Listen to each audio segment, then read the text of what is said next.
this is Nergal of Kutha, and like Nergal is the least known and possibly the most intriguing guy that's on the scene, right? He is this is an Akkadian, right? I think I said, like, when I see Mesopotamian or Sumerian, like, I just mean all that, right? I know they were broken down like Akkadians and all that. That way I'm never wrong, right? But he comes from that Akkadian mythology, right? And I know they all got linked. And it is theorized that this name is linked to meaning Lord of the Great City, meaning the underworld itself. So he may operate in that capacity as an underworld lord. He again is right up front. He gets a clean billing on the advertising because he is the deity of plague, war, death, and the underworld all in one. His symbol is either the mace, which he has in hand, or a lion, and flame. So he got everything that is his symbol. He put all his symbols in one. And so you can really like not even like question about what I'm coming at you with. I will bust you in the head. I am angry like this lion, and I'm burning up like fire. Everything right there. So you can't say that you didn't know what he was all about. You know he's about that work, right? You can't say that about him. He is associated with mass death and environmental destruction. So he's not just like, I'm going to shoot you with the poison death. He is mass death. So what he operates is he is disease when it's uncontrolled. An uncontrolled spread and an environmental force. That's when disease becomes that. You then call it Nergal. You're like, ah, shit. Nergal just showed up, okay? That's who this guy is fundamentally. His domains are disease outbreaks, war-driven death, scorching heat, which is linked to pestilence, right? So pestilence, we all know about that. Whenever you hear somebody say pestilence, you're like, uh-oh, because you know that's serious. Pestilence is among the worst thing that we can get, right? I hate pestilence. And this is what he's linked to. So he functions as the embodiment of like this epic force, right? He obviously there was not a word. He was a ruler of the underworld alongside Ereshkigal, and I will talk about Ereshkigal because I'm working on Inanna's piece. That means we're going to be talking about Ereshkigal because she's going to descend into the underworld, right? Where he lives at, where he's at, right? He's down there.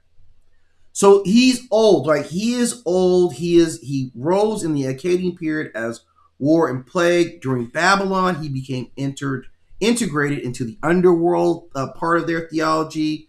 By the Assyrian period, he remained prominent as an imperial, ideology, and he has alignments with periods of conflict and instability. Totally makes sense, right? Because based on what we know about him. He's also associated with protective rituals against disease, appeasement offerings, which like, yeah, give me something now before it becomes bad in there. They call them appeasement offerings, but I actually kind of call it like blackmail, right? Is that not racketeering, right? You're forcing people to pay you. So I'm just saying, if you make an offering for me, nothing bad happens, right? If you don't give me, I can't guarantee it if you don't. You know what I'm saying? So it's extortion is really what it is. We get it, gods. We see what you guys are all about here, right? The gods. Yeah, we kind of see. So it's extortion. So if you appease him, it would avoid catastrophe. So it's always worth it. He would create the catastrophe. That's the thing about it. Like, he also creates a catastrophe.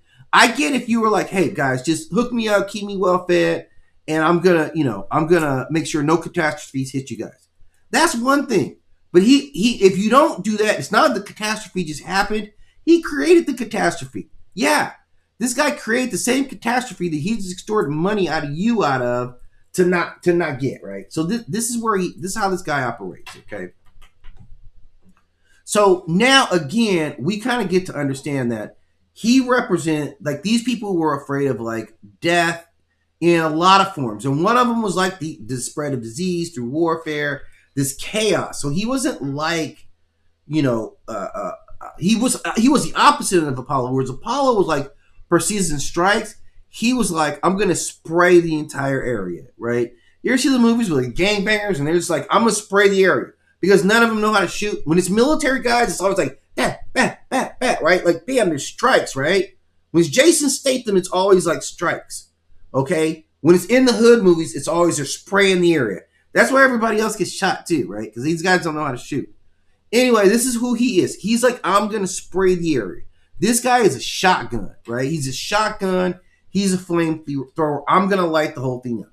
And mythically, we know that he is again married to Erishkigal, who is the queen of the underworld. And Nergal descends and he conquers and he becomes the co-ruler along with her.